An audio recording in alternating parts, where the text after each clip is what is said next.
During the Easter season, we're looking at things that Jesus said that we don't want to forget, the things that we want to echo in our lives.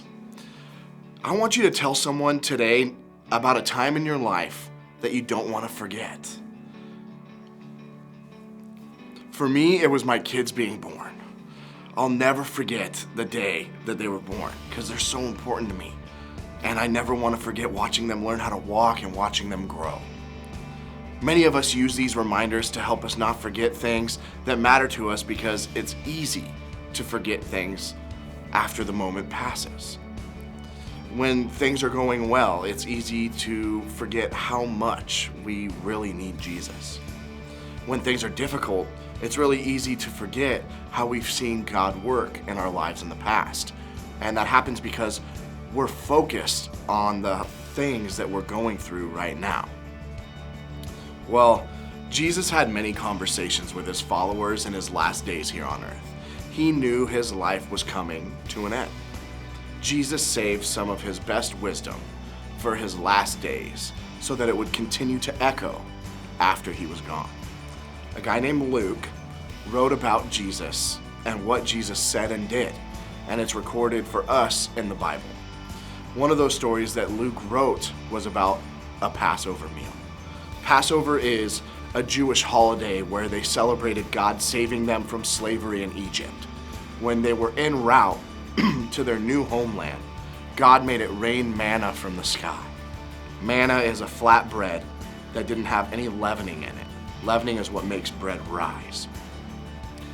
Which is why when they celebrated Passover, they did so with manna.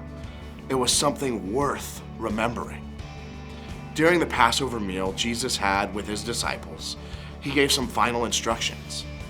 When the time came, Jesus and the apostles sat down together at the table, and Jesus said, "I have been very eager to eat this Passover meal with you before my suffering begins.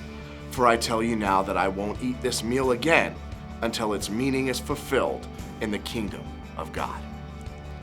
Jesus had been looking forward to this meal because he knew he was about to suffer and die on the cross. He wanted to make sure his disciples remembered the things that he had taught them. Then he took a cup of wine and gave thanks for it. Then he said, "Take this and share it among yourselves, for I will not drink wine again until the kingdom of God has come." He took some bread and gave thanks to God for it. Then he broke it into pieces and gave it to the disciples, saying, "This is my body, which is given for you. Do this in remembrance of me." After supper, he took another cup of wine and said, "And this cup is the new covenant between God and his people, an agreement confirmed with my blood, which is poured out as a sacrifice for you." Jesus gave us a way to remember him. While the Jewish people used Passover to remember what God did for them, we have communion. When we participate in communion, we remember what Jesus has done and is doing in our lives. Bread and wine were used by Jesus because God had used these items throughout the Israelites' story. Bread and wine were symbols of remembrance for what God had already done and what would happen to Jesus during his death and resurrection. When life gets hard, we can remember what Jesus has done for us in the past to remind us that he is still working for us right now.